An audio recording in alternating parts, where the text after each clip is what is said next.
como le comentaba al principio del noticiero, justo hace poco más de media hora, el Departamento de Vehículos Motorizados dio a conocer en su portal de internet el manual oficial para solicitar licencias de conducir bajo la ley SB 251.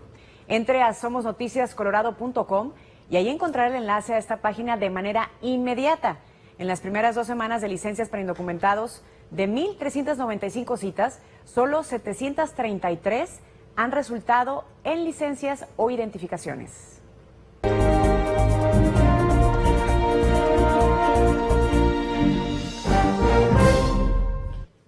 Se calienta la candidatura por el Distrito 6. El congresista Kaufman y su contrincante Romanoff se dan con todo en un debate a primeras horas ocurrido el día de hoy. Karen Vega estuvo allí y nos tiene todos los detalles. Los debates políticos antes de las elecciones de noviembre traen consigo el destape de opiniones y posturas en temas de importancia para los votantes registrados como inmigración, economía y el control de armas, abordados esta mañana por el congresista republicano Mike Hoffman y su contrincante, el demócrata Andrew Romanoff.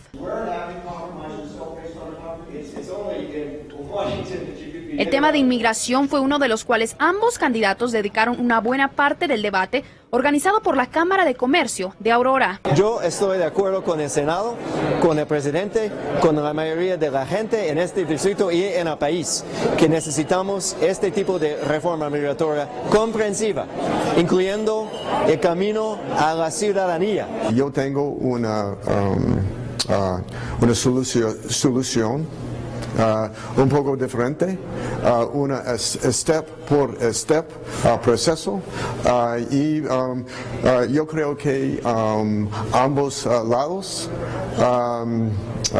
son errores, y tengo un sendero por el medio para cumplir reforma migratoria.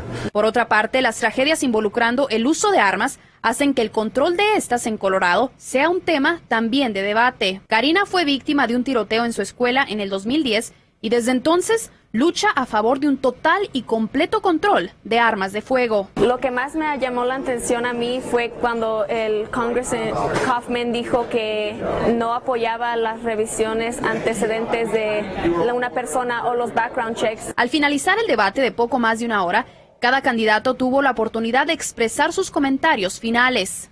Antes de las elecciones del 4 de noviembre, habrá 4 debates más presentados a través del Denver Post, el Canal 9, el Canal 4 y el 30 de octubre ambos candidatos estarán debatiendo en vivo en nuestros estudios de Univisión Colorado. Es la información por mi parte. Karen Vega, Noticias Colorado. Ahora regreso a los estudios. Gracias a Karen y estaremos muy pendientes de cómo transcurran todos estos debates, en especial el de aquí de Univisión Colorado.